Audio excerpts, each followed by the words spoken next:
এইবার শাকিব খানের দরদ সিনেমা মুক্তি পাবে পাকিস্তানের হলগুলোতে। সেই সাথে আরো জানাচ্ছি, তুফান সিনেমার লাগে উড়াদুরা গানের গায়কের উপর অভিযোগ উঠেছে গীতিকারের, এবং 2025 সালে শাকিব খানের নতুন ছবি হবে পাকিস্তানে, আর এটা গতকাল শাকিব খান নিজে জানিয়েছে। তো প্রথমে আসা যাক দরদ সিনেমার কাছে।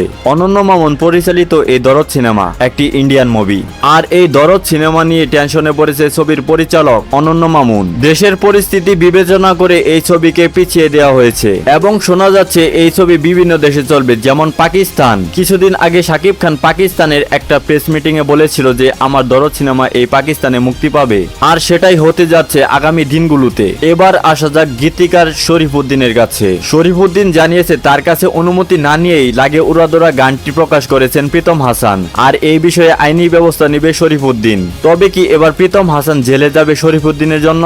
এবার আসা যাক 2025 সালে শাকিব খানের নতুন ছবি নিয়ে। 2025 সালে শাকিব খান একটি মুভি করবে পাকিস্তানে, এবং কি পাকিস্তানে ডিরেক্টর থাকবে।